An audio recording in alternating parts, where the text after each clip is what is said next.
talking about 1929, and I'm with Jerry Allgood from right here in Marion, Indiana. And Jerry, the year 1929 was quite a year for old airplanes and old cars too. Jerry, could you take us back to 1929 and what Henry Ford was doing in the factory then? He was making a lot of money. They sold the daylights out of these old Model A's. They made them 4 or 5 years, made hundreds of thousands of them. He was a thrifty soul. He even took the wood out of the packing crates, like you'd get a packing crate full of wheel rims. And he'd take the wood out of the packing crates and you'd use them in the floorboards of the old cars. They didn't have metal floorboards, they didn't have metal roof bows.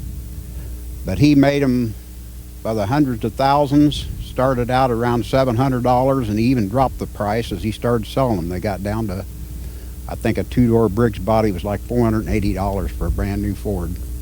And 1929 was a good time. It was where the stock market crashed. Everybody had a little something.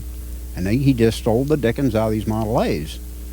And back when I was a kid, back in the early 50s, there was old Model A's behind every dog house and outhouse in the county. I mean, they were just all over. You could buy them for $15 or $20 and drive them till they quit and go get another one. But they basically had a 4-cylinder engine, 3-speed transmission, right around 52 horsepower. And they weren't performance champions. They would, about 45 to 50 is about all a strong-hearted man would want to take one. Well, in 1929, you wouldn't want to go much faster than 50 mile an hour on the roads that they had then. That's true. Yeah, this driveway we're standing on here was about the best they had in 1929. This would be a super highway, wouldn't it? This would be a super highway. But most of them are gravel or dirt roads, and 45 was pretty fast for those road conditions. Jerry, you're from Marion, Indiana. You have this beautiful 1929 two-door sedan. Jerry, what is it about the old Ford sedan that appeals to you? Just the basic body contours, the big swooping fenders. They've been popular for years. 30, 40 years, that basic body style's been popular, and that's mainly the reason I like them. Well, Jerry, this car, not exactly a stock 29, but a beautiful car. Tell us about this car. We bought the car about 2 years ago up in the Gary area.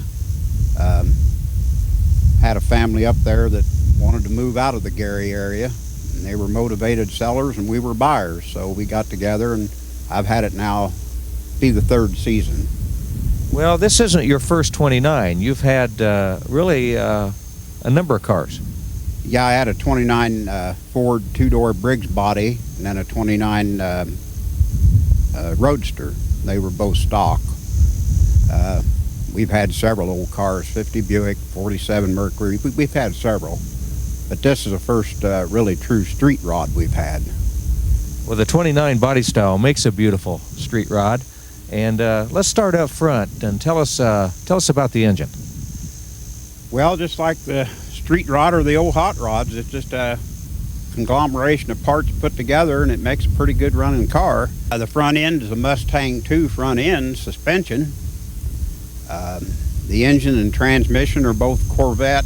The block is an LT1 bored out to a 383 with a stroker kit. The transmission is 700R4, 4-speed with overdrive. It's got well racing wheels. The top's been chopped 5 inches. It's been lowered. It's about 4 inches off the ground. Got Alden coilover shocks on it. Air conditioning and power windows, digital dash. The steering column is an 86 Monte Carlo, and the steering wheel's Lacara leather. The seats are out of an 89 Monte Carlo. It's just a mishmash of parts put together, and it makes a good running car. I can't really, the windows are tinted. It's got a set of polyethylene saddle tank, gas tanks, 8 on each side, holds 16 gallon. And it's got AM, FM stereo and the cassette. Got a stainless steel exhaust system. It's got the Corvette stainless steel brake lines. I suppose I could go right down the list.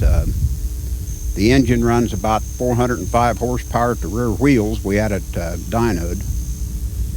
And it develops about 390 foot-pounds of torque.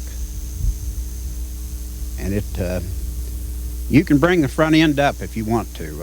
I did accidentally when I first bought the car. We had it in a high school parking lot. It was on a weekend. There wasn't anybody there. And I inadvertently brought it up. So if the wrong person got a hold of it, they could get in trouble real quick. It will go. Oh, go. Yet you take it to a lot of car shows.